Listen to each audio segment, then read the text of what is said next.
Muchas gracias pues por el espacio, a todos los que están pues participando y pues también desearles una feliz Navidad. Entonces, hoy vamos a hablar un poco o recapitulando un poco la charla pasada, pues hablamos algo de lo que eran los tipos de cemento, ¿cierto? ¿Qué puede uno esperar? ¿Qué puede encontrar en el mercado?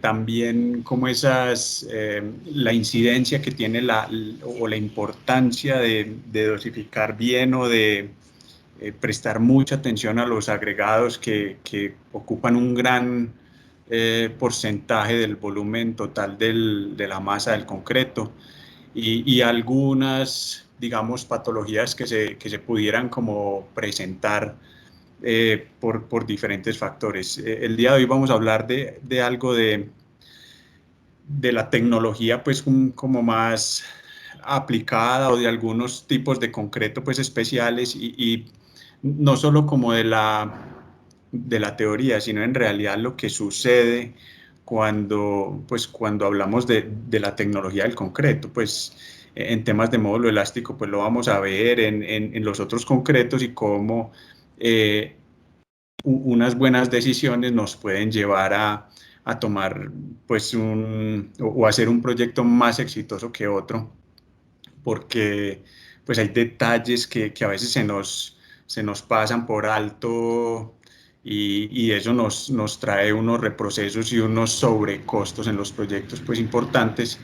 Entonces, no vamos a entrar, pues que cada uno de estos temas, por lo menos lo que es el concreto masivo, el concreto lanzado, el sistema para TREM, y eso da para conversar pues mucho rato, pero yo lo que quise traer fue no tanto los aspectos como teóricos o lo que dice la teoría o cómo se hacen, sino pues algunas de sus aplicaciones y cosas, aspectos a tener en cuenta a la hora de trabajar con este tipo de concretos y empecemos pues con el módulo elástico. O sea, módulo elástico del concreto, hay varias tipologías. Tenemos el módulo tangente inicial, ¿cierto? Aquí voy a sacar un poquito este señalador. Entonces, tenemos una tangente inicial, pues que sería un módulo. Sabemos pues que el módulo es la pendiente de la recta y esfuerzo de formación. Eso nos daría pues unos módulos bastante altos.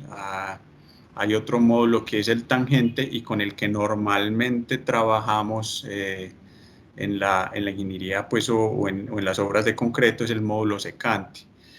Hay unas maneras pues de calcularlo, se define, eso pues en realidad no viene desde cero por efectos pues de la carga inicial en los elementos y demás, pero básicamente ese es el módulo con el que trabajamos pues en las estructuras de concreto.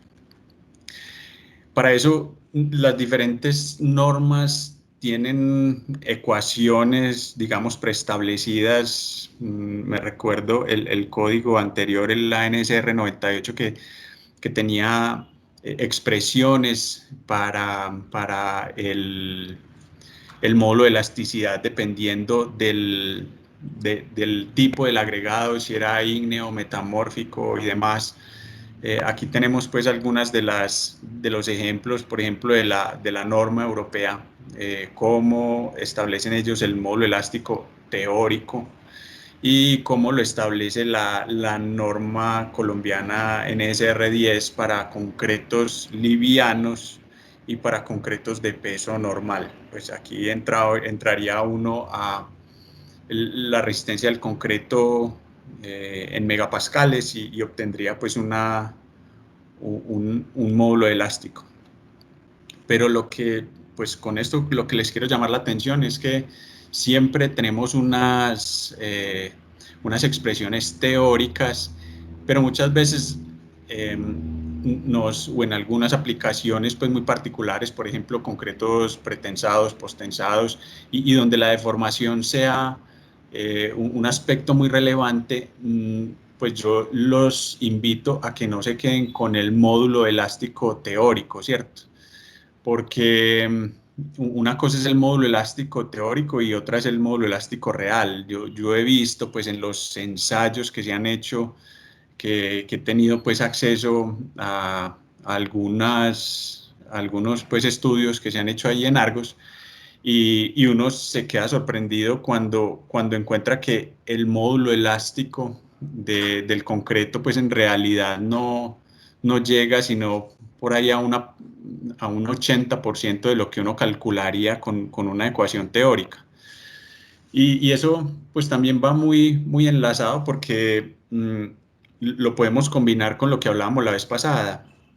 En una mezcla de concreto tenemos la pasta, tenemos el agregado, y cada uno de esos va a tener un módulo elástico como lo vamos a ver. Entonces, el agregado es el que mayor módulo elástico tiene, ¿cierto? Eh, el que menor módulo elástico tiene, pues obviamente es la pasta, y ya entre ellos llegan como a una especie de intermedio, por así decirlo, pero, por ejemplo, yo les llamo la atención aquí cuando estamos trabajando con un concreto de ultra alta resistencia, que sería un concreto, por ejemplo, de 150 megapascales o 22.000 PSI, pues en ese caso uno no puede aplicar esas ecuaciones, ¿cierto? Eso pues funciona relativamente bien con concretos de, no sé, 3.000 por ahí hasta 6.000 PSI. De ahí en adelante es muy difícil, y la recomendación o la indicación que yo les hago o los invito es a pregunte al productor de concreto cuál es el módulo elástico real de ese concreto, porque se lleva uno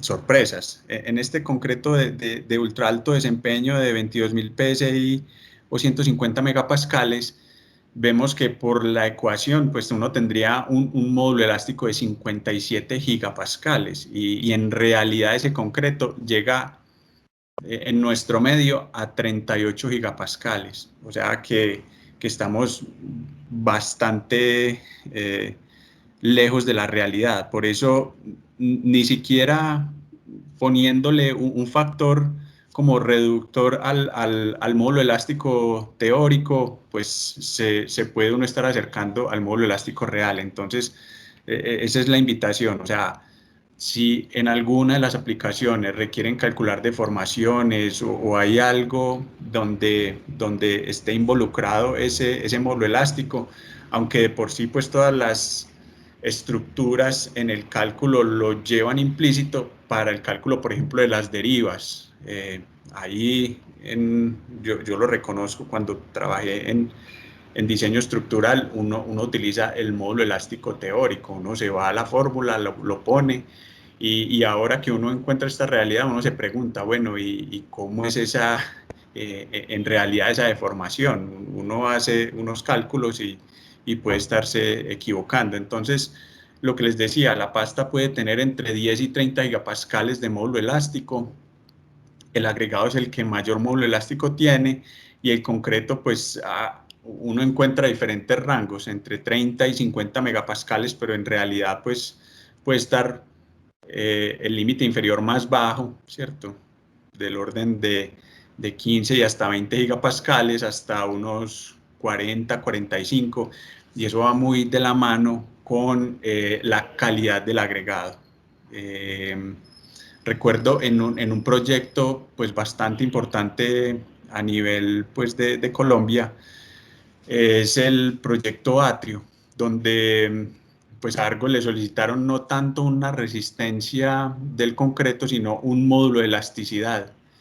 Y ellos estaban requiriendo algo así como 36 gigapascales, y lo que se hizo fue un ejercicio, o sea, se evaluaron agregados de aquí de la regional de Antioquia, del norte del país, de Bogotá también se analizaron los agregados, se sacaron pues los diferentes módulos elásticos, y en ese momento pues se mostró que los agregados de canteras de Colombia, subiendo ahí por la autopista Medellín-Bogotá, eran los agregados que mejor módulo elástico proporcionaban pues de los diferentes o de la gama de agregados que utilizaba Argos. Eso digamos, inviabilizó un poco el objetivo que tenía el proyecto, porque ellos estaban, pues una empresa canadiense y exigieron pues que era 36 gigapascales o nada, después hubo que replantear eso porque llegábamos a 32 gigapascales, 30 gigapascales, entonces hubo que hacer un ajuste ahí y lo traigo pues a colación para que lo tengan pues como presente en eso. Y enlazándolo con la charla anterior, pues recuerden que la estabilidad pues, del concreto viene dado en gran parte por la presencia del agregado y no de la pasta. O sea, mientras menor cantidad de pasta yo tenga en un concreto, mejor comportamiento va a tener. Y específicamente pues en los pavimentos es de vital importancia ese contenido de pasta como lo veíamos. Pasamos pues a hablar un poco del sistema TREMI. Este sistema se ha venido, digamos, cada vez haciendo más popular. Pues anteriormente se vaciaba, digamos, una pila con presencia de agua hasta cierto nivel y simplemente se vertía el concreto sin menor o sin mayor reparo de si era cohesivo, si no era cohesivo, si estábamos utilizando un sistema u otro, incluso de la profundidad de la cimentación. Pero este, por ejemplo, es el proyecto del Hotel Marriott, ahí cerca pues de la Avenida del Poblado, en Santillana, y ahí se hizo un sistema de pantallas perimetrales utilizando el sistema TREMI. Entonces, una imagen pues como ilustrativa del proceso. Lo que siempre llamamos la atención es, o sea, estamos trabajando con un sistema de cimentación, digámoslo, especial, con un concreto que es especial. Y esto es lo que pasa en el control de calidad de la obra, ¿cierto? Como este, pues hay muchos videos, seguramente habrán visto una buena cantidad, un buen número de ejemplos, pero, o sea, todo lo que hicieron los operarios, digamos que está equivocado, ¿cierto? Desde el número de golpes, pues de pronto lo único que uno ve ahí es la capa, pero por ejemplo la superficie de nivelación, eh, la sola herramienta que están utilizando, pues simplemente observen y juzguen por ustedes mismos. ¿Qué puede uno esperar de un concreto bastante especializado donde pues no lo estoy evaluando correctamente? O imagínense, ese concreto tiene que bajar en ese proyecto, las cimentaciones estaban a poco más de 24 metros de profundidad, pues la profundidad de desplante de la cimentación de esos muros. Y estamos evaluando un concreto de una manera no idónea para ser colocado. O sea, cualquier inconveniente que se presente en un vaciado de una pantalla de esas o que cuando hagan la excavación eso no tenga la integridad que se deba, imagínense pues los sobrecostos, solamente porque no lo supimos evaluar desde el inicio. Porque ese concreto se produce para diferentes tipos de asentamientos. 8 pulgadas, 9 pulgadas o incluso autocompactantes. O sea, estamos combinando dos tipos de concreto, digamos, especiales, un autocompactante con un concreto para sistema TREMI. Entonces, cierto, sin dar más largas allá al video, o sea, incluso hasta como levanta el cono, el operario, todo. Entonces, ahí de pronto les recalco la importancia de tener un personal pues adecuado para ese tipo de tareas. ¿Y qué es lo que pasa en la obra? ¿Qué se le dice al ingeniero? Sí, hicimos los ensayos y estaba cumpliendo el asentamiento o estaba cumpliendo con lo requerido, porque recuerden que esa es la única herramienta que yo tengo de decisión cuando llega el concreto a la obra para saber si lo recibo o no lo recibo. Digamos, en este caso, el asentamiento. O sea, ahí si yo lo hago mal, estoy, ¿cierto?, tomando un riesgo bastante grande. Entonces son unos concretos y un sistema de colocación especiales, pues estamos haciendo una colocación bajo agua o un fluido, según sea el caso, y ese concreto debe ser capaz de ser cohesivo y de mantenerse sin haber una segregación. Pues eso, ya vamos a ver pues como los componentes del sistema, pero muy importante aquí es que no haya corrientes de agua en la colocación, porque eso es otro concreto completamente diferente. Este es un sistema TREMI con una lámina de agua estática sin que se presenten flujos. Cuando ya hay flujos hay que buscar otro tipo de tecnología y otro tipo de aditivos para lograr esa cohesividad aún mayor del concreto y evitar que se lave la pasta y queden los agregados pues solos. Entonces hay unos requisitos, ¿cierto? Alta capacidad de resistencia a la segregación, como les decía,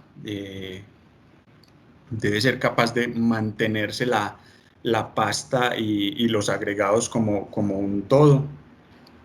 La cohesividad, pues que va en función de la cantidad de finos que tenga la mezcla, no solo del cementante, sino también de la arena y de la relación agua-material cementante y el aditivo y la dosificación del aditivo. Eso también cambia muchísimo la cohesividad. Debe ser con una alta plasticidad, o sea, imagínense este sistema colocando la tubería, pues en los casos que hemos tenido en Medellín, en Parques del Río, en este proyecto del Marriott, en el Centro Comercial Arcadia, por ejemplo, eran profundidades de desplante de, ¿cierto? Estaban rondando los 20, 22, 24, 27 metros y ese concreto pues debe permanecer con muy buena plasticidad porque en realidad la tubería se introduce en el agujero, en la cimentación y casi que no se retira sino hasta el final. Pues eso es lo que he visto en los proyectos que me ha tocado. En otros, o la teoría también habla de que hay que ir retirando a medida que el nivel del concreto sube, pero eso tiene, digamos, ciertos retos, saber cuál es el nivel que tiene el concreto, porque yo no tengo manera de medirlo solamente con el volumen, entonces puedo quedarme o retirar más la tubería de lo que debería y puede haber un lavado de la pasta, entonces hay que tener en cuenta pues un poco eso. Se requiere pues una buena compacidad como en cualquier tipo de concreto, pero este pues como no hay manera de vibrarlo, simplemente lo estoy colocando y él se está eh, dispersando así, por así decirlo, en la cimentación. Entonces debe ser capaz de hacerlo bajo su propio peso, con una buena fluidez y con una cantidad de cementante pues que dependiendo del tipo de agregado, de la resistencia que me estén pidiendo y de la cohesividad finalmente que yo necesite, pues voy a requerir posiblemente entre 400 y 600 kilogramos de cementante. Los contenidos de arena, pues esos rangos que estoy mostrando no son unos rangos, digámoslo, camisa de fuerza o estáticos, porque va a depender mucho del tipo de agregados, de cómo los pueda yo ensamblar y lograr una buena compacidad, porque, pues, digamos, trabajamos a veces con distribuciones granulométricas de tabla, pero cuando uno se encuentra con la realidad, eh, las situaciones pueden ser muy diferentes y lo obligan a uno a salirse, digamos, de esos límites, pues que son solo una indicación. El sistema de colocación pues debe ser muy versátil, de fácil acople, con un embudo pues superior para poder descargar el concreto y con buena capacidad pues como de volumen, porque no solo estoy teniendo que descargar un concreto muy rápido, sino que pues debe ser capaz de manejar, por ejemplo, las presiones. Piensen en la presión que ejerce un concreto a 27 metros de profundidad, pues claro que en este caso habrá algo de compensación por el fluido que tenemos en la perforación, pero el concreto tiene una densidad, ya sabemos, de 2.3, 2.4 kilos por toneladas por metro cúbico, y eso pues hace que la tubería deba de ser adecuada no solo en términos de diámetro, sino de espesor de la tubería, también del peso para evitar una flotación de la misma, lo que hablábamos de la presión y algo muy importante son los elementos de sujeción.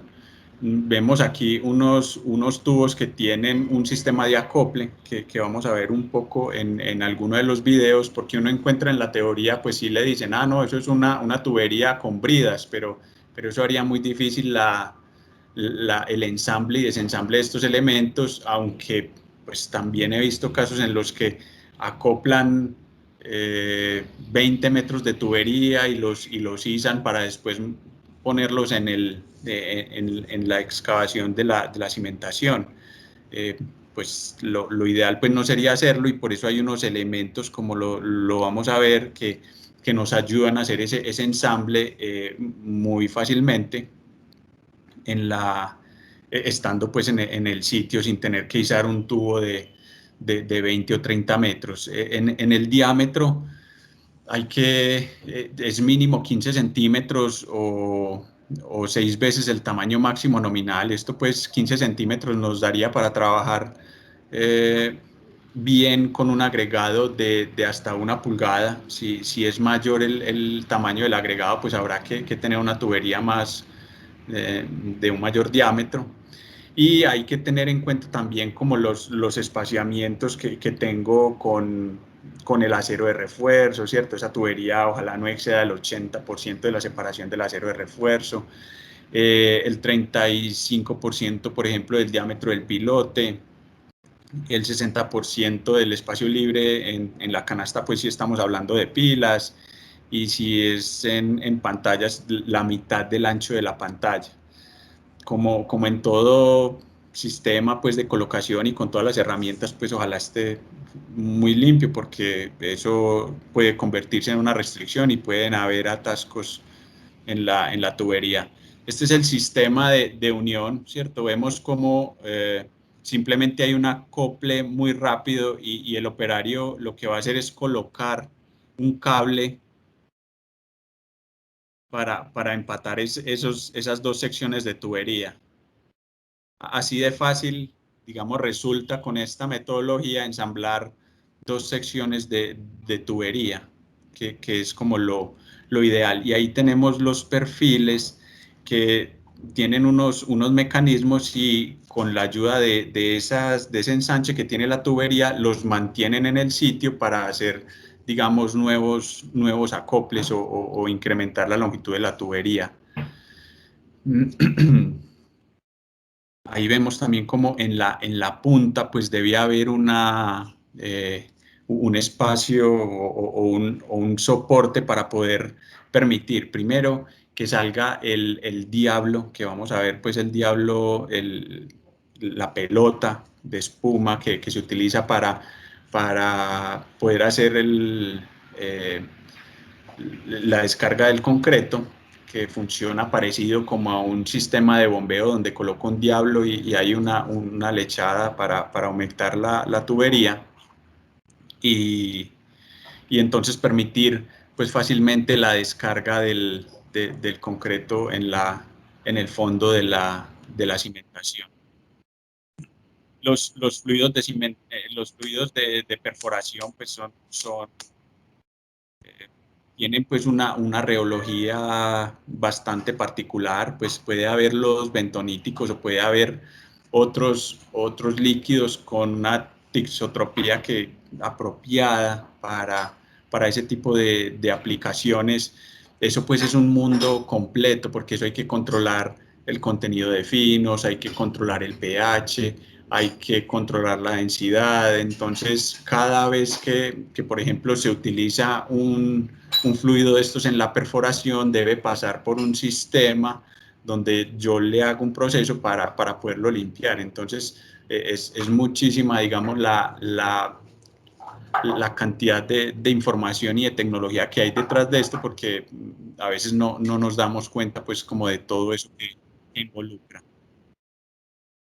¿Cómo, cómo es la excavación? Pues, un poco de este tipo de pantallas, pues se generan unas vigas cabezales para poder guiar la almeja y, y que no se haga pues más ancha la, la excavación de la cimentación pues como tal. Este video fue hecho ahí en Santillana, como les digo, este es propiamente el edificio de Santillana, cuando estaba iniciando esa construcción. Y lo que les hablaba del tapón, ¿cierto? Para poder hacer ese vaciado y que no haya un lavado de esa primera mezcla que se le coloca a la tubería en caso de que haya un líquido de perforación y aún si no hay líquido, pues se acostumbra a utilizarlo. ¿Por qué? Porque hay que colocar una lechada que lubrique la tubería y no vaya a haber un atascamiento. Si uno, pues si alguien ha estado o le ha tocado el vaciado de concreto pues bombeado, hay que utilizar una lechada para lubricar, porque si uno no hace eso, seguro se tapa la tubería, hay que desacoplar y buscar dónde se quedó pues el tapón de concreto, porque la pasta se va quedando adherida a las paredes hasta que el agregado queda tan seco que no hay forma de moverlo y eso es lo que produce pues el atascamiento. Entonces se utilizan, estos son los diablos, como normalmente los llaman en las obras, y se hace la humectación de la tubería con una lechada rica en cemento, incluso puede ser con arena, pero normalmente pues es una pasta. Eh, Como les decía, está el elemento pues como de sujeción y ya ahí comenzaría la descarga del concreto. Puede ser un concreto de 8 pulgadas, 9 pulgadas o autocompactante como se los mencionaba. Y aquí, por ejemplo, vamos a ver la fluidez que requiere ese concreto. Me voy a devolver aquí un momentico. Ese blanco que se ve ahí al inicio del video, ese es el diablo, que ahí lo van a volver a mostrar un poquito. Él lo está empujando para que baje y, y simplemente empezaría la descarga del concreto. Miren la fluidez, ¿cierto? Se utiliza esa malla para evitar que haya un elemento extraño que pueda salir del camión, porque pues, ahí es un secreto. Hay veces salen unas bolas y si el concreto no tuvo el tiempo suficiente de mezclado, aunque con estos concretos tan fluidos pues no es tan factible, pero no está uno libre de que salga de pronto algún elemento extraño, hasta algún cilindro podría salir de ahí, como ha sucedido en algunas ocasiones. Entonces es bueno utilizar pues una malla que impida que esos elementos lleguen hasta la tubería. Y ahí vamos a pasar, digamos, al concreto lanzado. Es una tecnología que no es nueva. El concreto lanzado se viene utilizando desde incluso el inicio de los años 1900, cuando algún taxidermista quiso, ¿cierto?, hacer unas figuras y digamos de ahí nació el concreto proyectado, que en ese momento pues se denominaba gunita, y es una tecnología pues que también se ha utilizado mucho en nuestro medio pues por la gran cantidad de túneles y demás, aunque no se limita solo a eso, a túneles y a taludes. Se pueden hacer, de hecho, se hacen muchas piscinas para no utilizar la forma rectangular o cuadrada convencional y hacer lo que llaman una forma orgánica. donde hay muchas curvas, utilizan este concreto y le dan un acabado manual para lograr la suavidad pues, que se requiere. Obviamente, pues en ese tipo de acabados no se utiliza el aditivo acelerante en la punta, simplemente hay que cambiar la revolutía pues, o el asentamiento del concreto para poder que él se mantenga en el sitio. Y aquí vemos una de las aplicaciones, ¿cierto? Es una aplicación, digamos, manual. Este tipo de aplicaciones hay que tener bastante cuidado, ser muy precavidos porque pues, la presión es bastante alta y donde suceda, digamos, un taponamiento de la boquilla, fácilmente puede ocurrir un accidente. Por eso, digamos, hay que estar muy pendientes en ese proceso de colocación. Es un sistema que en gran medida depende mucho de la pericia del aplicador. O sea, en otros países el aplicador debe estar certificado para hacer este tipo de aplicaciones pues, o de colocación de concreto, porque el concreto es, digamos que el aporte del concreto es mínimo en comparación con la técnica de colocación que hay que tener. En gran medida la calidad final de este concreto lanzado depende muchísimo del aplicador, de cómo él haga la aplicación. Y vemos, digamos, en la figura que está muy borrosa, pues a la izquierda se ve cómo la posición en la que se haga la aplicación va a determinar si yo tengo un rebote muy alto o muy bajo. Claro que eso también depende de los contenidos que se tengan de aditivo acelerante en la punta de la boquilla para poder lograr que ese concreto se quede adherido. Eh, pero como les digo, o sea, no solo depende de eso, sino que pues hay que ver también el espesor de la capa. Uno no puede hacer una aplicación muy gruesa porque entonces puede desprenderse el propio peso del concreto, aunque hay un fraguado rápido, puede lograr desprenderse. Entonces hay que tener mucho cuidado con ese desperdicio en el concreto lanzado. Y aquí, digamos que lo que yo quiero invitarlos es a reflexionar en que hay una diversidad enorme en las normas. Pues si ustedes revisan cada una de estas, digamos, en detalle, y como para tenerlo como referencia, si nos vamos, por ejemplo, al parámetro de cuantía de cemento de relación agua-cemento, hay unos que me especifican unas cuantías de cemento y no están pues como muy próximas las unas de las otras. Por ejemplo, la norma francesa, si no me equivoco, estipula un contenido mínimo de material cementante de 350 kilos por metro cúbico. Hay otras que especifican 275, eso ya es una diferencia importante. Hay otras que se limitan pues a especificar la relación agua-material cementante. O pues en este caso no hablemos de material cementante, pues porque no utilizamos muchas adiciones, porque lo que necesitamos es que haya una reacción muy rápida. En ese orden de ideas, pues o yo utilizo cemento o una combinación de cemento con humo de sílice para hacer un poquito más denso y cambiar un poco la reología. Pero lo que yo requiero es que haya una reacción muy rápida, entonces, por ejemplo, una puzolana no la podría, digamos, utilizar, o una escoria, pues tampoco sería muy factible. Entonces, eso en cuanto pues a los materiales cementantes. Y como vemos, pues hay algunos que limitan el contenido máximo de relación agua-cemento. Entonces, no hay una fórmula única para hacer un diseño de mezcla de un concreto lanzado. Por ejemplo, la norma francesa, la Asociación Francesa de Túneles y de Espacio Subterráneo, es una de las que más puntos tiene a cumplir. Tiene contenido de finos, tiene relaciones agua-material cementante, tiene contenido de material cementante. Es una como de las más estrictas. También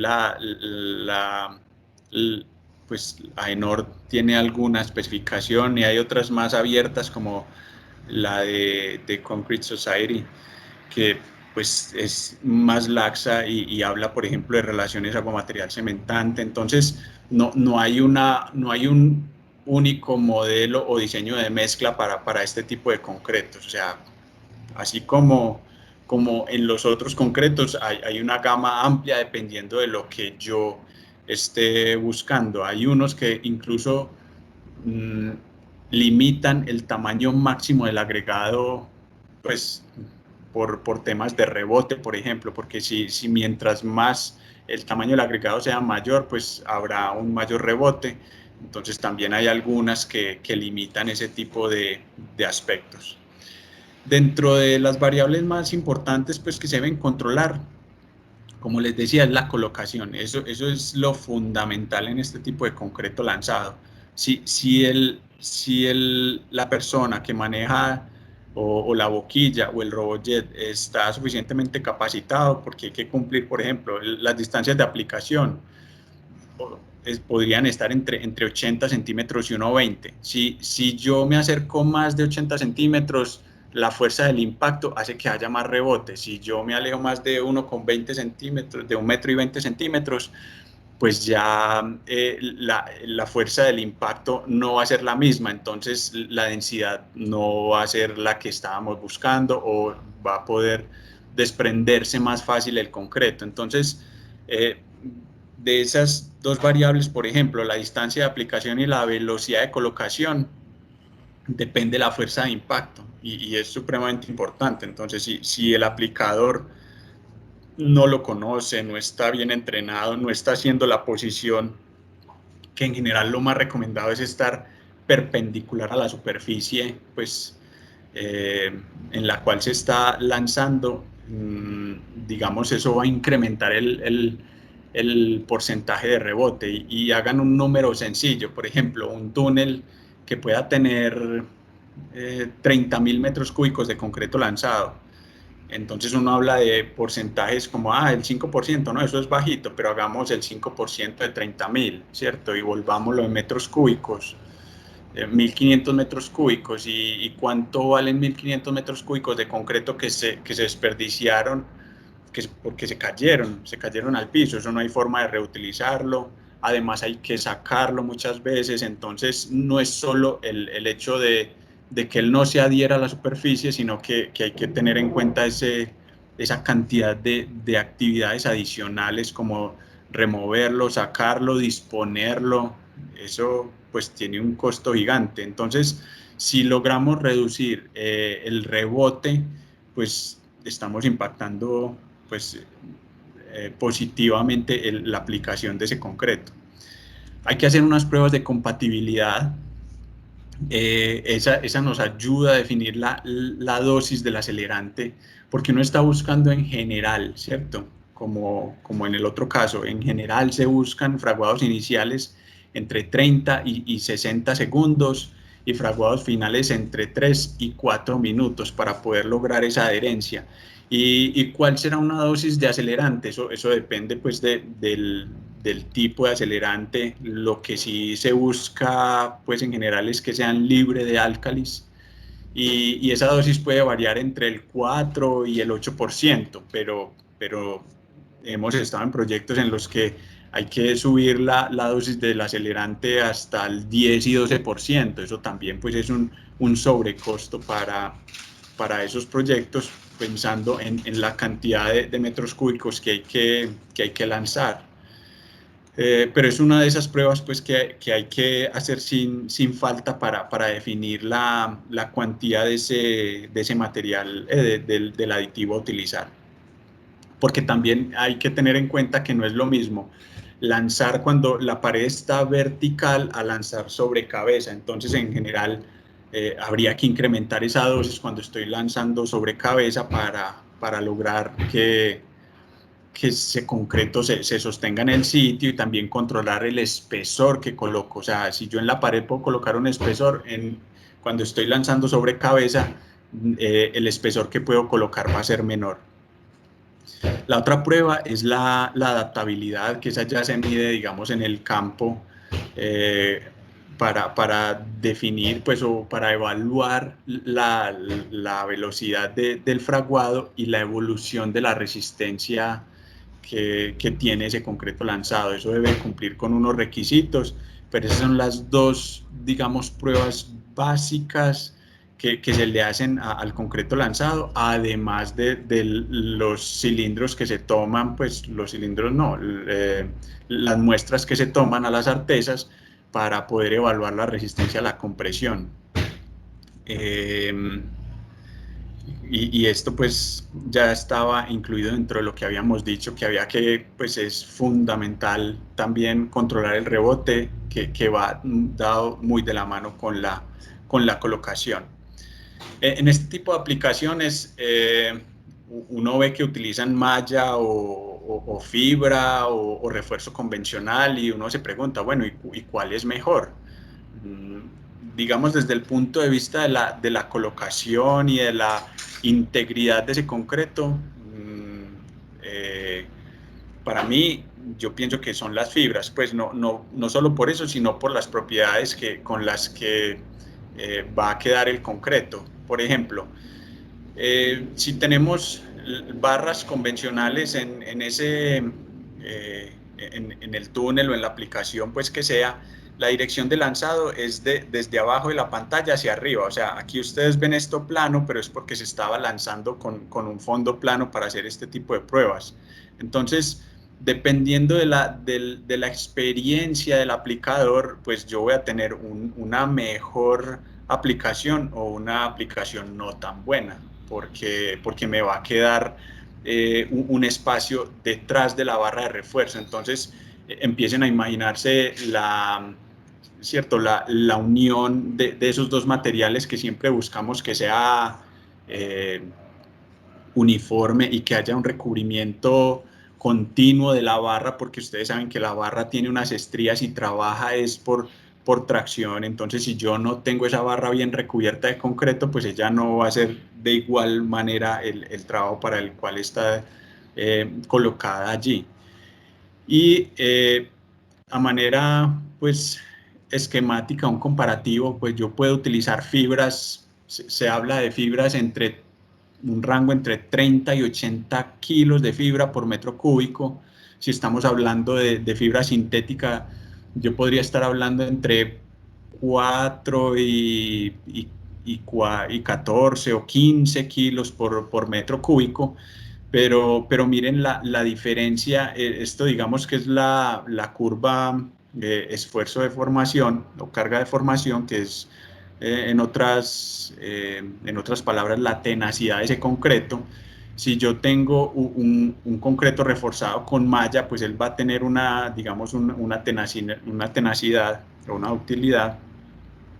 Y si lo refuerzo con fibra metálica, pues va a tener otra que de pronto, pues a simple vista uno diría que la reforzada con malla tendría mayor tenacidad que el refuerzo con malla metálica, pero la comparación con la fibra sintética pues sí está lejos, ¿cierto? Y no solo eso, sino los beneficios de tener fibra sintética en un refuerzo de un túnel cuando hay un evento, por ejemplo, de fuego, ¿cierto? Eso le va a ayudar mucho al concreto a soportar ese evento, porque va a tener manera de evacuar pues, o los líquidos que tenga dentro del concreto, que pues aunque uno no lo crea, el concreto pues continúa o conserva algo de humedad, que salga también el vapor, porque esas fibras sintéticas pues finalmente se van a fundir y van a permitir que o el líquido o el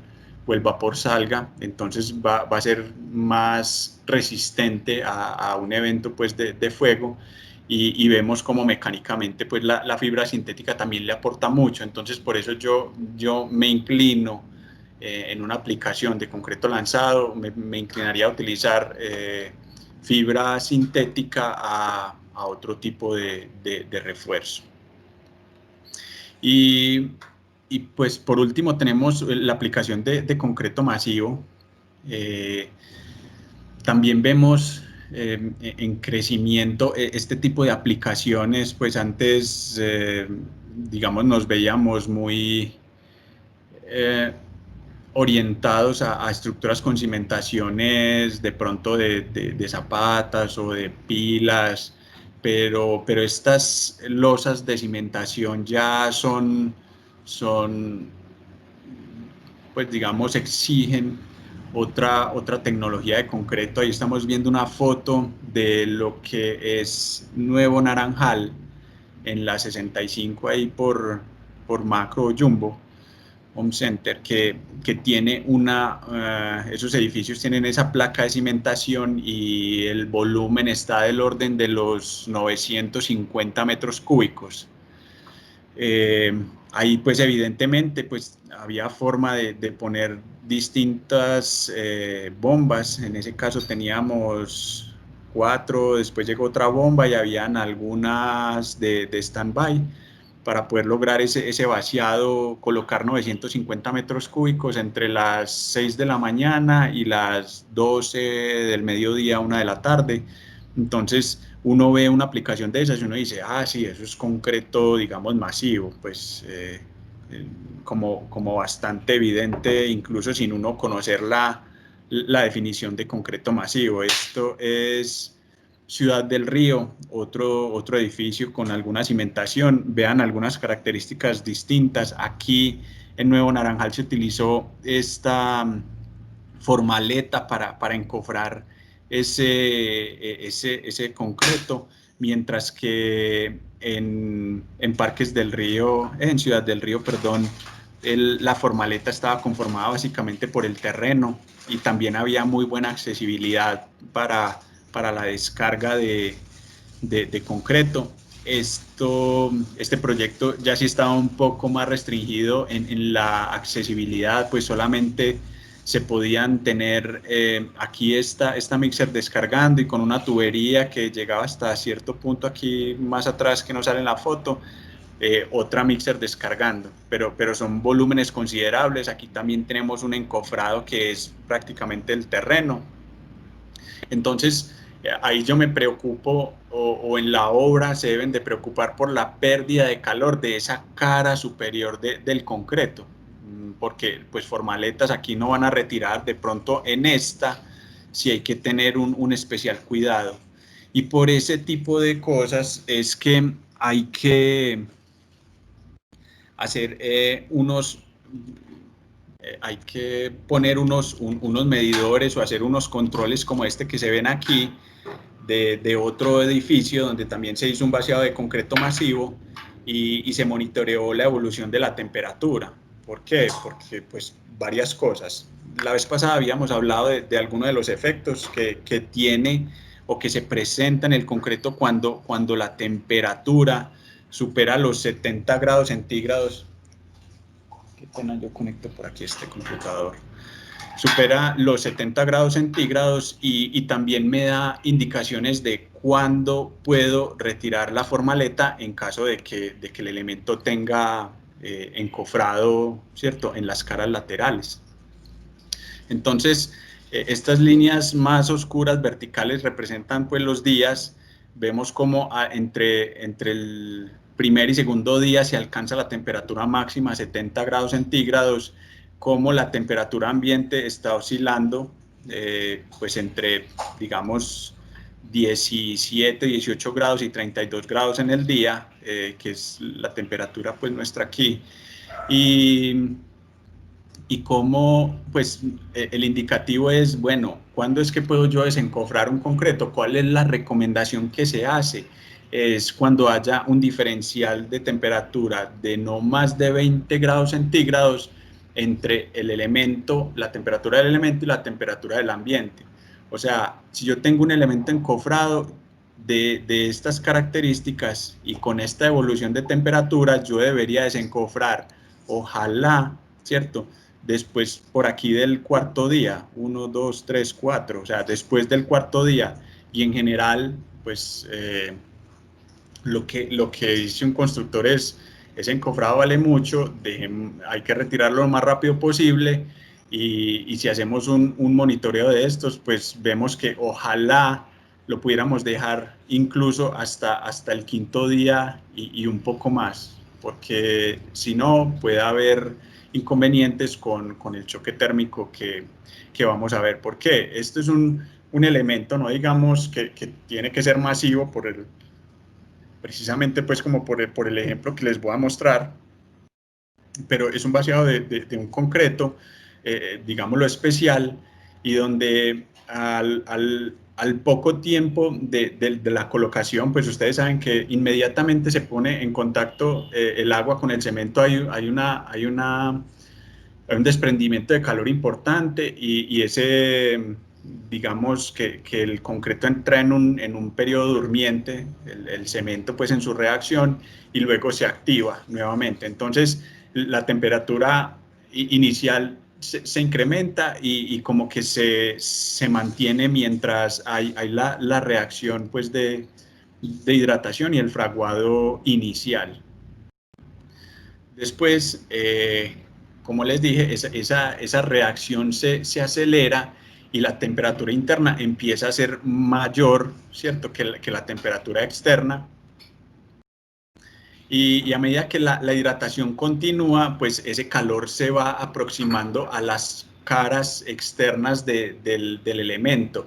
Y como veíamos en la diapositiva del control de la temperatura, pues podemos llegar a valores mientras el concreto o la temperatura ambiente está, digamos, a 30 grados, 25 grados, el concreto puede estar a 60, 65, lo máximo que ojalá, y según lo que vimos la vez pasada, es que se llegue a 70 grados, pues vemos que la diferencia es bastante notoria, y cuando eso sucede, con las superficies que están más cercanas a las caras externas, va a haber unos esfuerzos de tracción por ese hinchamiento o esa expansión que sufre el concreto por el incremento de la temperatura y pues se van a presentar unas fisuras. Como anécdota aquí yo les cuento en un proyecto en Antioquia perteneciente a las vías de cuarta generación, que pues no voy a mencionar el nombre y tampoco traje ninguna foto por obvias razones, pero sí les cuento que el constructor tenía especificado un concreto de algo así como 7000 PSI para una zapata muy similar a esta, y digamos por apresurarse y demás dijo, no, yo no voy a hacer el concreto de 7000, yo lo voy a hacer de 9000, y simplemente cambió su diseño de mezcla, lo subió hasta 9000 PSI y efectivamente desencofraron muy rápido, se fisuró el elemento, una cosa similar a lo que tienen en esta imagen, y no se imaginan el problema tan grande que fue eso. Pues, o sea, el contratista tuvo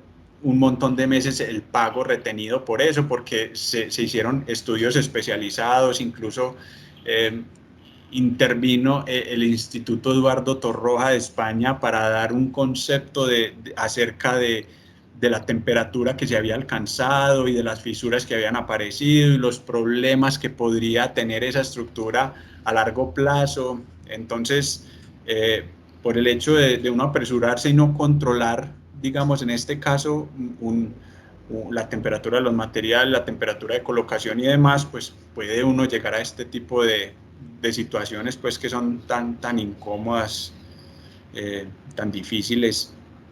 En ese caso, pues los efectos, la fisuración por efectos térmicos puede que sea de algunas décimas de milímetro, incluso puede llegar a milímetros, ¿cierto? Y un poco más, pero otra cosa muy distinta, que este era, digamos, un tipo de problema de los que se puede presentar, pero el otro, y del cual hablábamos la vez pasada, es la DEF, que es en inglés pues la formación de tringita diferida, y donde digamos hay una reconformación, porque al inicio del fraguado de ese concreto se forma la tringita.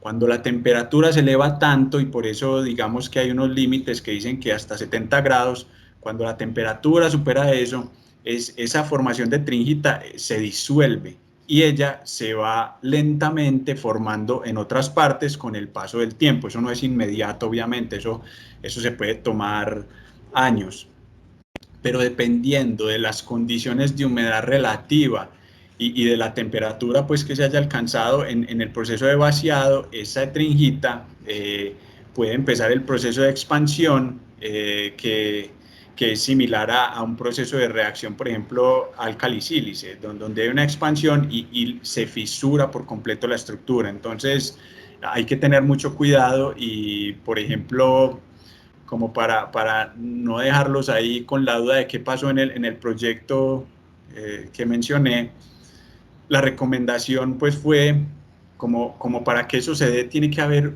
como mínimo un contenido de humedad relativa del 80%, como por 2 años, según los estudios pues que se han hecho, que no, tampoco es que sean un montón.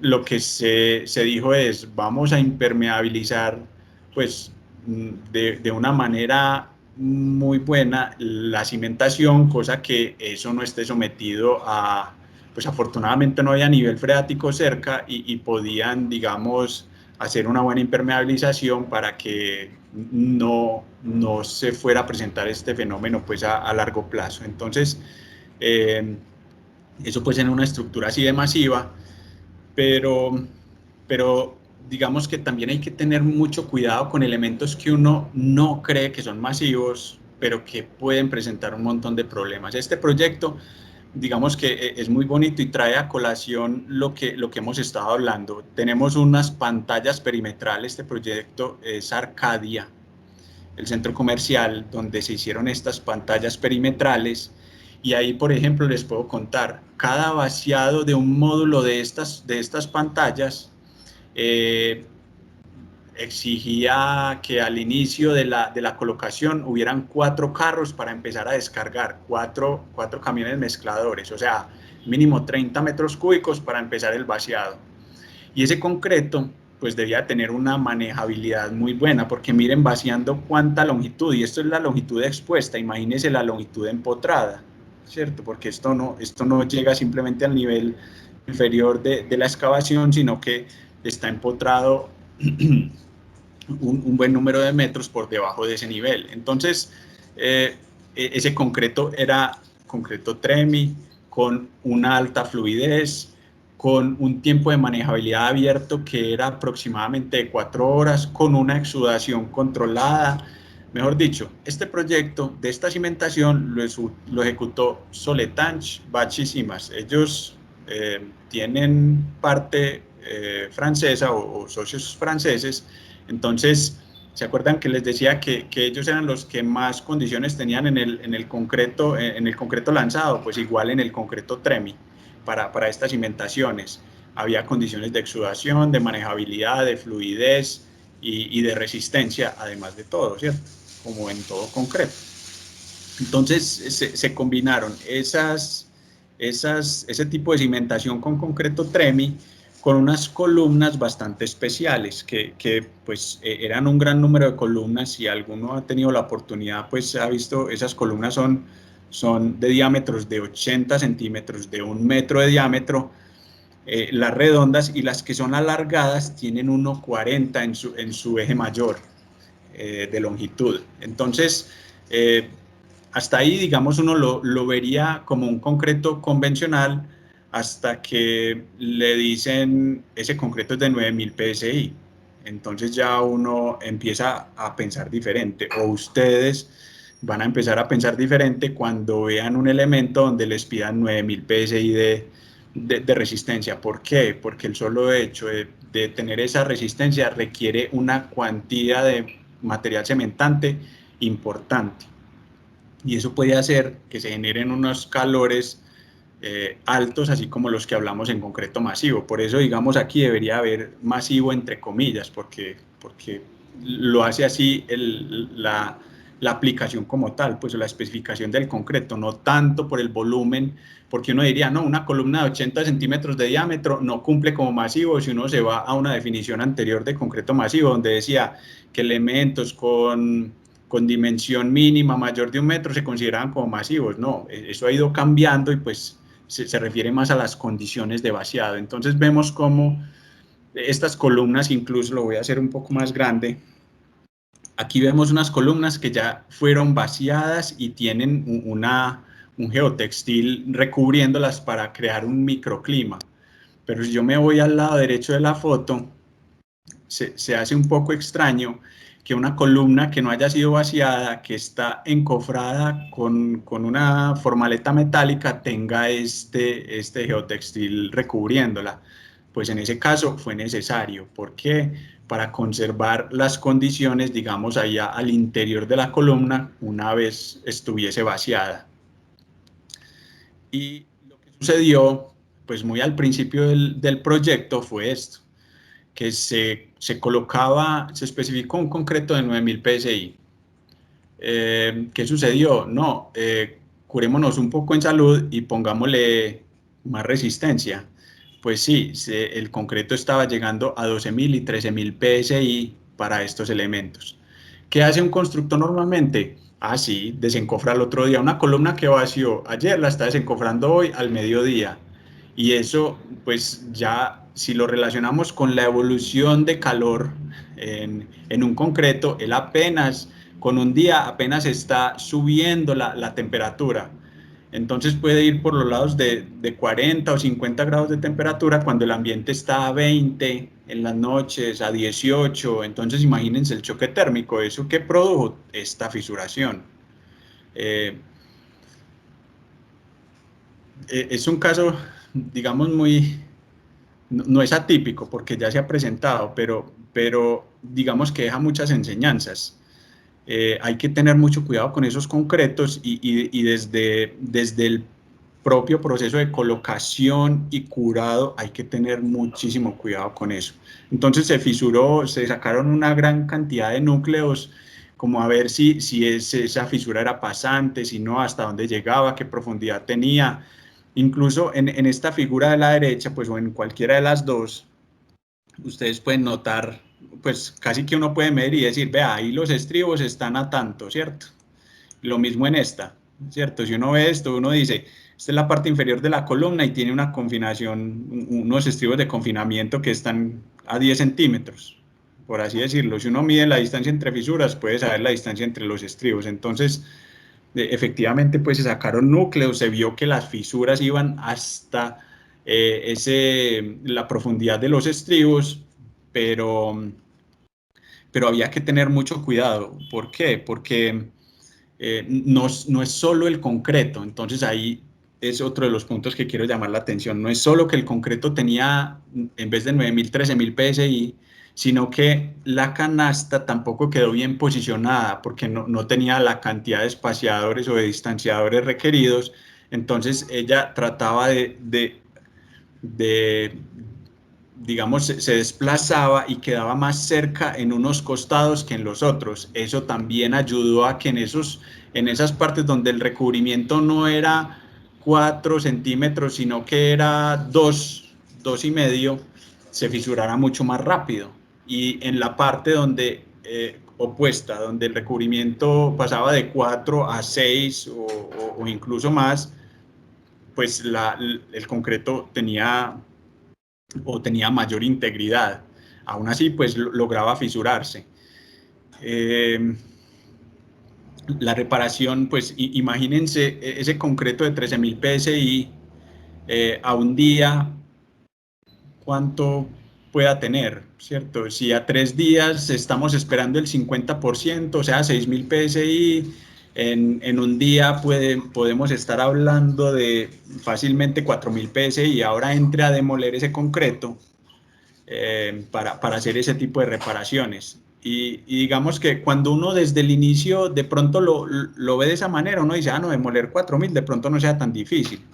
Pero lo cierto del caso es que cuando ese fenómeno se presentó, no se tomó la decisión inmediatamente, no, demolamos, pues hagamos la demolición y arranquemos la reparación, sino que eso se tomó una cantidad de días mientras se hacían los núcleos, se hacían las evaluaciones. Entonces, supóngase que hubieran pasado, no sé, 2 semanas, que es muy poquito tiempo para hacer todos esos análisis. imagínense la resistencia y cómo hacer la demolición de ese concreto que ya tiene, no sé, 6.000, 8.000 PSI, pues se vuelve dispendioso, duro, complejo, ¿cierto? Eso, ahora pensemos en la reparación, porque estamos demoliendo 4 centímetros, 5 centímetros, hay que volver a encamisar y pues o poner la formaleta y vaciar un concreto que tenga una resistencia parecida a esa, con unos puentes de adherencia y demás, y además teniéndola que cuidar de la fisuración nuevamente cuando se desencofre. Entonces, por ejemplo, en ese caso la recomendación fue: ponga la formaleta metálica, cubra con geotextil no tejido, haga el vaciado, mantenga esas condiciones, ¿cierto? Por lo menos por 48 horas, después retire geotextil y formaleta y vuelva a poner el geotextil y mantenga humectado con una temperatura del agua que no sea muy diferente de la temperatura del concreto. Entonces imagínense la logística de todo eso, ¿cierto? Tener agua a una cierta temperatura, quitar y volver a poner, o sea, esa reparación fue no solo tediosa, sino costosísima, pues para el proyecto y también pues para Argos que participó en eso. Entonces, cuando uno tiene un concreto masivo, pues al inicio o cuando, digamos, yo sabía poco del concreto masivo, lo primero que uno revisaba eran las dimensiones del elemento, pero en realidad hay que ir un poco más allá y revisar, por ejemplo, el contenido de cementante, y no solo el contenido, sino la composición. En esas columnas inicialmente tenía un concreto, como lo vimos, ¿cierto? La vez pasada hay concretos de diferentes plantas, entonces tenía concreto de cemento de planta Río Claro. Ese concreto no tiene nada de escoria, que sí se le adicionó un porcentaje de ceniza volante, pero digamos no tampoco tan alto. ¿Qué pasó? Una de las recomendaciones también fue, en temas de mezcla, bajarle al contenido de material cementante, hacer una optimización de esa mezcla para no llegar hasta 13.000 PSI, sino estar más cercano de los 9.000 PSI. Además que incrementar el contenido de ceniza volante. Y se propuso no especificar el concreto a los 28 días, sino a los 56, que también era válido, o si había posibilidad pues, de adicionar escoria. Por tales motivos se hicieron ensayos con cemento de Sogamoso, que como vimos es adicionado con escoria. O sea, mire la cantidad de variables y de detalles que hay que tener en cuenta para este tipo de aplicaciones. Los requerimientos de la resistencia, obviamente, ¿cierto? Que hay que cumplir con cualquier tipo de concreto. El proceso constructivo, como lo veíamos, la mención de mantener las formaletas ahí por cuánto tiempo, porque pues ya no van a poder rotar igual o hay que tener más juegos de formaleta y demás. El tiempo de desencofrado, el propio curado, como lo vimos, o sea, eso cambia totalmente la logística y el manejo de este tipo de elementos, aunque no fuesen inicialmente considerados como concreto masivo, pues resultaron siendo pues digamos, perteneciendo a esa categoría. Y para finalizar, pues como en la charla pasada, ¿cierto? La misma diapositiva, o sea, si yo quiero un concreto más durable, lo que voy a buscar es bajar la cantidad de agua que tenga ese concreto. ¿Y cómo hago eso? Disminuyendo pues eso, haciendo uso de la tecnología de los aditivos, con la ayuda de la combinación de los agregados, disminuyendo la cantidad de pasta y utilizando pues cementos adicionados, o sea, vuelve y juega, materiales cementantes suplementarios. Lo que queremos siempre es incrementar la durabilidad y tener pues una estructura más sostenible, porque no solo pues voy a tener un mejor material, sino un menor costo en la vida útil de la estructura por menor costo de mantenimiento, por ejemplo. que eso es gran parte del impacto pues en el ciclo de vida de una estructura. Entonces, digamos que eso era lo que quería compartir con ustedes hoy. La tecnología de concreto pues es amplísima, hay muchos tipos de concreto de los que se pudiera hablar. Lástima pues que no hay pues como todo el espacio, pues porque cada uno de esos tipos concretos uno le podría dedicar por lo menos una hora para dar los fundamentos y cómo se utiliza y algo de cómo se preparan o se aplican o conceptos adicionales. Más lo que quería yo era como dejar un poquito de lado esa parte de la especificación y más contar esas experiencias y esos detalles que a uno pues no le cuentan a primera instancia. Por ejemplo, el módulo elástico. Eh, ¿Quién le dice a uno que el módulo elástico no trabaje con uno más bajito? Pues en realidad si me escuchan los ingenieros estructurales querrían yo creo que lincharme, pero bueno, digamos que quería como poner en conocimiento de esas cosas que han sucedido en obras y que son concretos especiales que requieren pues tener en cuenta su manejo y variables pues de otro tipo que a veces las conocemos y las pasamos por alto. Ingeniero Juan Diego, pues en primer lugar, muchas gracias por esta segunda parte de un muy interesante tema relacionado con tecnologías del concreto. Ya veo que aquí hay una primera inquietud por parte del ingeniero Franco Benavides. Entonces, adelante, Franco. Listo, entonces tengo varias preguntas. Sí. Hemos visto tres tecnologías en donde yo, digamos, me quedo como en la pregunta en ese desarrollo, ¿dónde queda el tema del vibrado y dónde queda el tema del curado? Porque siempre me salta la duda con respecto, por ejemplo, a ese concreto TREMI, que uno mira que se hacen las fundaciones y toda esa clase de cosas, y uno dice, ¿y esto cómo se compacta?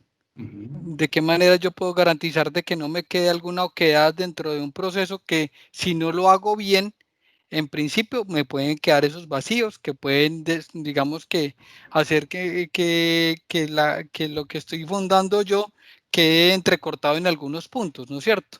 Sí. Esa es una duda que me quedó. Y entonces uno como que el punto es que el desarrollo de la tecnología está amarrado a que entonces usted no necesita hacer nada. Como el concreto es TREMI, como el concreto es de alto desempeño, todo lo que vos querás, entonces ni curado ni vibrado, vos no necesitas de eso, simplemente es el concreto. Lo único que tengo que garantizar es buscar que la entrega se haga en la forma adecuada, en la altura correcta, bueno, todas esas cosas que hablamos, pero cero el tema de curado, cero el tema de vibrado. ¿Cuán de cierto es eso con respecto a lo que estamos hablando? Sí, porque el otro juego es, sí, se me fisuró, pero las fisuras son pequeñas. Entonces, entonces no necesitaba vibrar, pues porque si a mí me lo aceptan así como me lo están, se me dañó y no tengo que demoler, simplemente tengo que quitar 4 centímetros y volverlo a reemplazar. Sí, comprendo. Bueno, entonces voy a tratar de resolver esas inquietudes y gracias pues por las preguntas. Entonces, lo concerniente pues al vibrado y al curado, digamos que no todos, pues hemos hablado de concreto, por ejemplo, TREMI, donde yo requiero una alta fluidez para lograr que ese concreto quede, digamos, lo más compacto posible sin que yo lo tenga que vibrar. No todos los concretos van a ser igual, ¿cierto? Hay unos que lo requerirán y no me lo puedo saltar porque ya vimos o sabemos que mientras a mayor contenido de aire, pues la resistencia va a disminuir. Se habla que si yo tengo un 3% por cada uno, a ver, si uno habla del contenido de aire, si por cada 1% de contenido de aire adicional en un concreto, la resistencia va a crecer como en un 3% más o menos. O sea, si yo tengo un 5% de aire atrapado, va a tener una disminución en la resistencia de un 15%. Entonces, yo no me puedo olvidar de eso, ¿cierto? Si yo tengo un concreto que sí está diseñado para eso y que me ayuda a reducir las actividades de vibrado, lo podría hacer, como es un concreto autocompactante, por ejemplo. Pero para que un concreto autocompactante funcione, no es solo decir, ah, sí, yo tengo un concreto autocompactante, sino revisar que el tamaño máximo del agregado sí sea el adecuado, porque yo puedo hacer un concreto autocompactante con 3/8 o con media. He visto gente que lo hace con pulgada, que pues hay gente que dice que no es tan fácil, pero uno se ha logrado hacer. Ahora bien, ese concreto es adecuado para la aplicación que yo tengo, con ese tamaño máximo de agregado, porque yo lo puedo hacer autocompactante, pero si el agregado no va a lograr pasar por los espacios que tiene disponibles y yo no tengo en cuenta la separación del refuerzo y demás, obviamente, digamos, estoy incurriendo en errores. Entonces, no es que se lo deje toda la tecnología del concreto, pues yo se lo puedo dar a la tecnología del concreto si he tenido en cuenta una gran cantidad de factores atrás de eso. Entonces pienso que en ese caso, pues uno puede como confiar más en eso si hace todo lo que se requiere para pues, que la aplicación funcione. En el tema pues de oquedades y continuidad, tienes razón, o sea, en pilas y en diferentes elementos se hacen pruebas de continuidad, en pilotes, por ejemplo, cuando son vaciados, pilotes trem y tornillo continuo, que es excavando la máquina y suministrando el concreto ahí, por ejemplo, ahí le queda a uno mucha duda porque puede haber una contaminación con el lodo, no sé qué, proveniente de la excavación, entonces se hace pues necesario hacer esas pruebas de continuidad en ese tipo de cimentaciones. En estos, cuando ya yo tengo un fluido, que el fluido va a ser desplazado más por el concreto que yo estoy descargando en la cimentación y por la diferencia pues de densidades, obviamente, podré tener un mayor, pues digámoslo así, control, porque yo también sé cuánto estoy excavando, cuánto es el volumen de concreto que estoy colocando y si algo, digamos, no se correlaciona, puedo empezar a dudar y ya tendría que empezar a hacer ese tipo de análisis en la obra. Y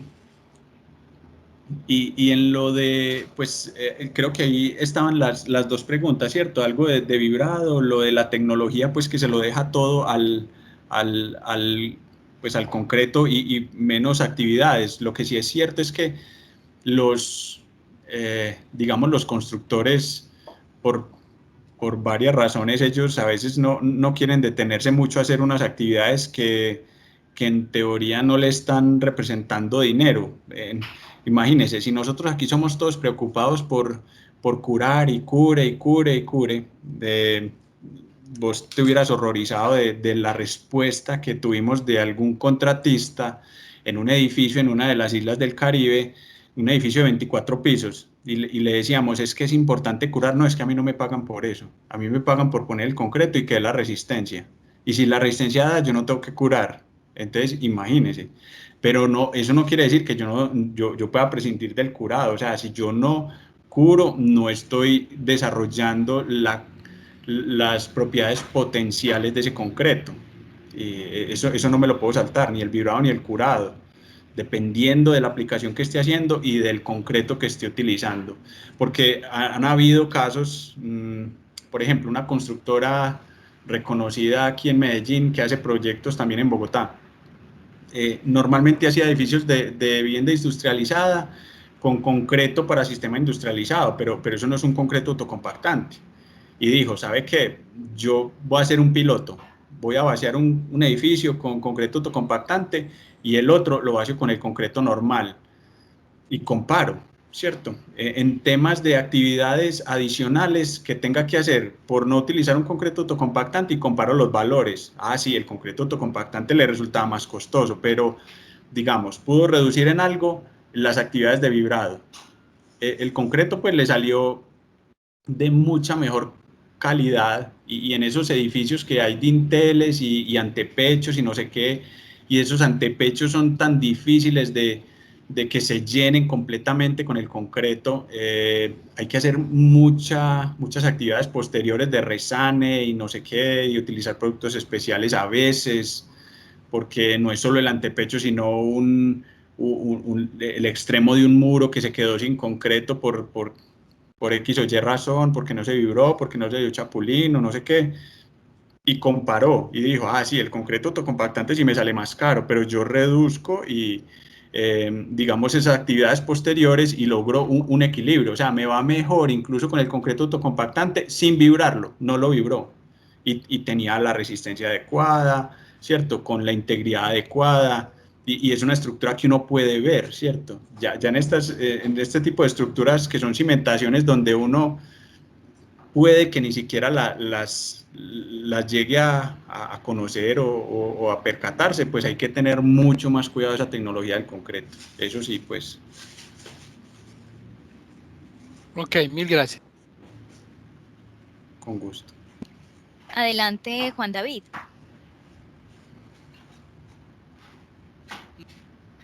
Muy buenas tardes, ¿me escuchan? Sí, Juan David. A mí me quedó, digamos, cierta inquietud, cierta duda con el tema del calor de hidratación con respecto al choque térmico. Más que es como en el sentido de cómo lo puedo realmente controlar, porque aquí en Colombia no tenemos pues problemas de climas helados, o pues eso no es como tan común, pero si yo, digamos, montara un concreto en temperaturas bajo cero donde tengo un concreto que su calor de hidratación llega hasta 50, 60 y el ambiente está en 0, en 10, en 15 grados, pues creo que el choque térmico ahí podría ser bastante peligroso. Y la Sí. otra pregunta es, ¿realmente hasta dónde esas fisuras pueden llegar a afectar la integridad del elemento? O sea, ¿eso llega solo hasta el acero de refuerzo o podría incluso llegar hasta más adentro del acero? Bueno, entonces, dos preguntas muy interesantes pues voy a tratar de responderlas,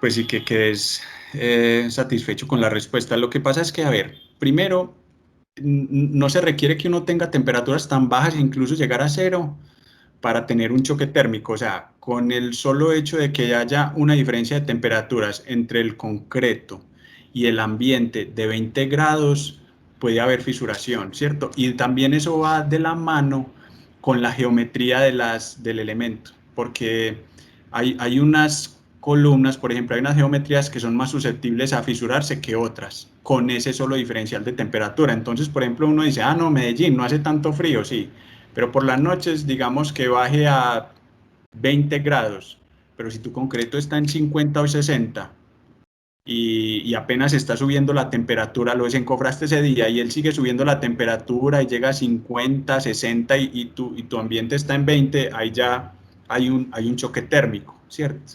Entonces, ahí hay que tratar de controlar eso.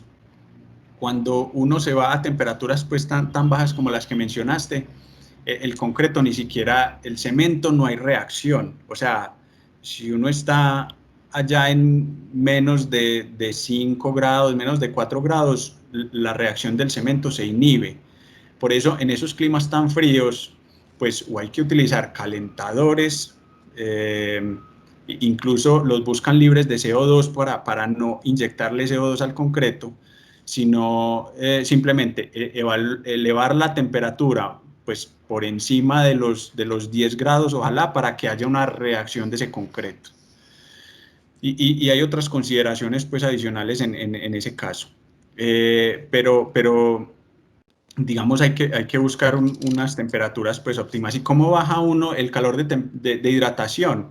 Entonces, si es en la tecnología del concreto, es utilizando materiales cementantes suplementarios que sean puzolánicos, que su reacción sea tardía, no igual a la del cemento o más rápida que el cemento, sino que sea más tarde, una puzolana, una escoria, por ejemplo. También se utiliza adicionar hielo al concreto. ¿Para qué? Para bajarle esa temperatura inicial. Entonces yo no lo estoy colocando a 25, 28 o 30 grados, por ejemplo, aquí en Medellín, sino que lo estoy colocando a 15 o a 12 o a 10 grados, dependiendo de la cantidad de agua que reemplace por hielo, para poder lograr, digamos, una temperatura máxima menor y que haya, digamos, un menor gradiente. Ese pues, con respecto a tu primera pregunta. Y la segunda es al respecto de las fisuras. Y esas fisuras, pues en este caso, no eran, digamos, pasantes, no lograban atravesar el elemento, pero yo sí me he encontrado elementos, columnas grandes, de 60 centímetros de espesor, con 1,20 metros y 1,20 de longitud, donde la fisura pues ya uno no habla de fisura porque eso tiene milímetros y pasa de lado a lado. O sea, en ese caso, así como lo mencionaba el ingeniero Franco, que dijo que porque solo se demolía la cara, pues, o el recubrimiento y se volvía a vaciar, es porque, pues, en los análisis que se hicieron, la fisura solamente llegaba hasta los estribos, entonces no había un compromiso estructural del núcleo del elemento, entonces se podía reparar solamente la cáscara. Y en el caso de que ya haya una fisura interna, pues ahí sí ya uno se empieza a preguntar cómo es digamos, esa homogeneidad o la estructura de ese concreto, porque ya no tengo una sola pieza, puedo tener 2 o más piezas por la fisura, y eso ya no va a trabajar lo mismo, aunque tiene estribos de confinamiento y lo que sea. Ahí en ese caso posiblemente haya que llegar a una demolición. ¿Y por qué? Porque hubo un choque térmico y la fisura fue tan grande que llegó, digamos, como a ese punto. Entonces, ¿qué tan graves son? Y hasta dónde se las puede uno, digamos, soportar, habría que hacer un estudio patológico donde uno determine, vea, eso fue por esto, por aquello, y la profundidad es esta, porque uno dice, no, solamente llegaba hasta los estribos y tienen unos anchos de fisura de 0,5, 0,4, 0,3, pero ya eso es un ancho por donde puede entrar agua, puede entrar CO2, puede, ¿cierto?, empezar a descarbonatar el concreto. Entonces, también tiene uno que ver en qué medio y cuál es la función o digamos, el uso que va a tener la estructura para tomar medidas o acciones, pues, de cómo reparar ese tipo de fisuras.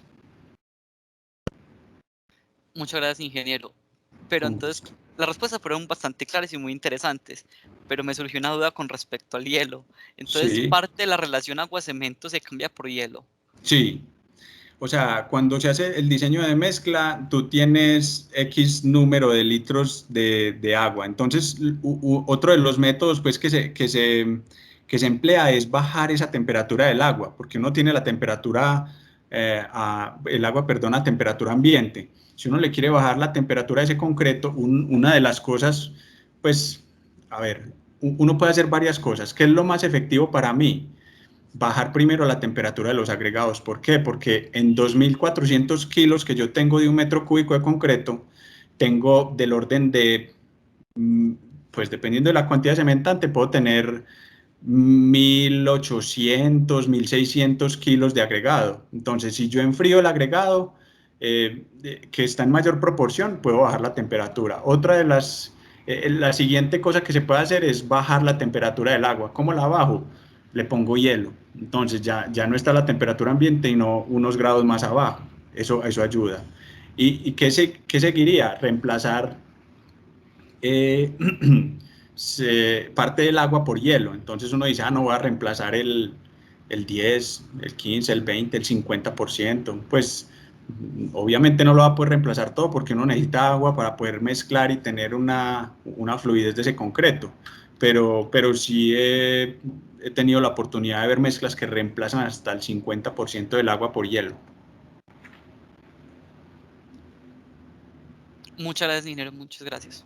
Con mucho gusto. Incluso pues combinan, o sea, le bajan la temperatura a los agregados rociándolos con agua.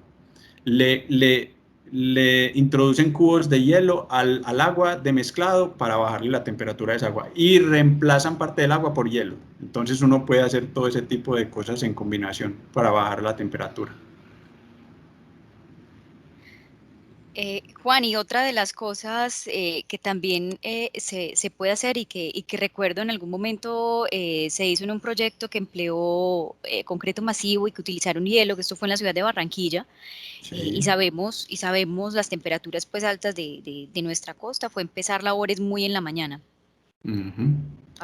para evitar también la propagación o el incremento alto de las temperaturas. Hay una inquietud o unos comentarios del ingeniero Luis Fernando, entonces le voy a dar paso a él. Adelante, ingeniero. Juan, buenas tardes, Juan Diego. Buenas tardes, Luis. Buenas tardes a todos. Intento no participar, pues, porque evidentemente mi vejez haría que tengo bastantes elementos para compartir, pero es porque definitivamente el que hace las charlas es evidentemente así que Juan, muchísimas gracias por estar aquí y por compartir lo que nosotros en JICA intentamos darle un valor importante que es el conocimiento, y sé que pues, hemos compartido su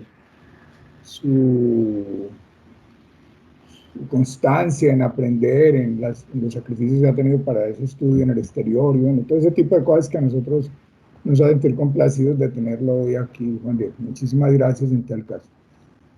No, son 2 o 3 comentarios, porque definitivamente, pues en este caso, en concreto tendríamos, este hombre ha estudiado un poco de rato y sabría que tendríamos que podernos hablar toda una cantidad de tiempo, pero en las inquietudes que han conversado, pues evidentemente la densidad es una cosa bastante importante, y a pesar de que a uno en concreto le digan que la palabra densidad le parece uno raro, uno es como más claro en elementos no aglutinados, llamémoslo así, en términos prácticos.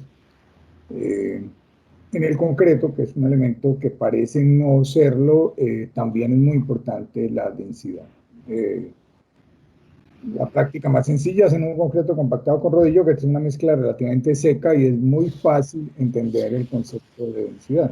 Y en ese caso, por ejemplo, un proyecto en el cual afortunadamente me tocó participar, que fue el Force2, evidentemente varios de los conceptos que han estado discutiendo aquí, todos los tenemos que tener en cuenta ya, fundamentalmente una alta adición pusolánica para tener menores cargos de hidratación. El segundo elemento, humedecer los agregados permanentemente y tener escarcha como elemento de la parte, escarcha como elemento de adicional del agua. Y llegar a unos elementos que uno se sorprende con un contenido relativamente moderado, porque esto no es un concreto de alta pasta, no un concreto de baja pasta, de tener resistencias altas con densidades altas. Es decir, un concreto convencional con los mismos elementos daba 242, 248 toneladas por metro cúbico. En su lugar, esos concretos compactados con rodillos teníamos 2,6, 2,62 toneladas por metro cúbico. La diferencia solamente con compactarla era muy importante.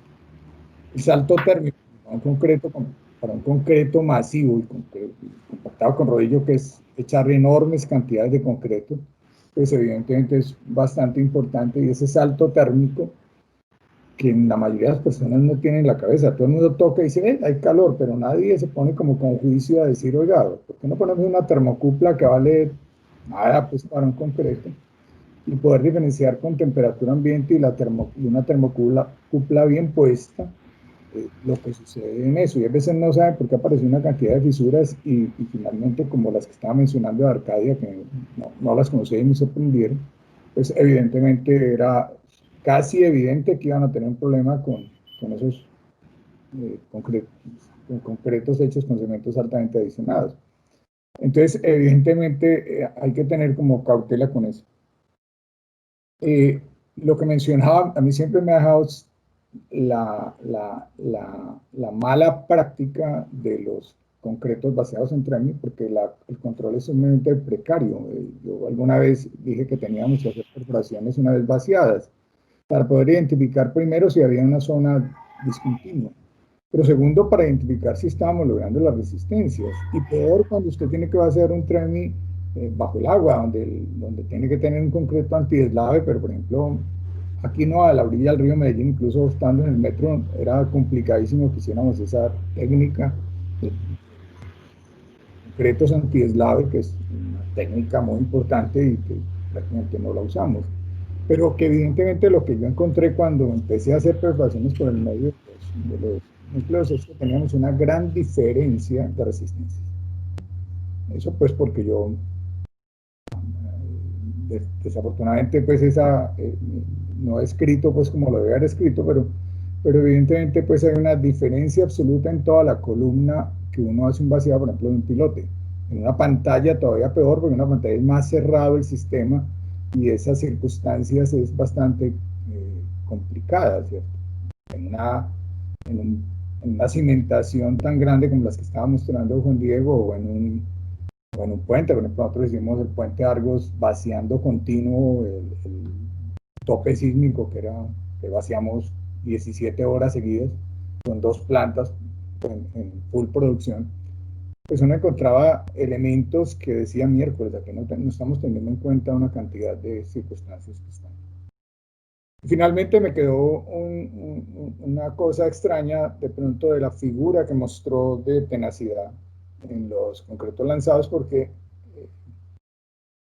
ahí pues habría que agregar que el contenido que debe tener ese concreto lanzado con fibra sintética debe ser muy grande, porque normalmente si uno pone cantidades relativamente similares, pues el concreto lanzado con fibra metálica, por ejemplo tipo Tremix, debe dar una mayor tenacidad. Pues no, ese sí sería un comentario que te hago, y yo no sé cuál es esa experiencia en cantidades, pero por lo menos cuando uno tiene una cantidad en una fibra metálica tipo Tremix comparada con una fibra sintética, la cantidad para poder llegar a estar por encima de la tenacidad es bastante grande. Y a mí esa gráfica no la había visto, pero me llamó poderoso.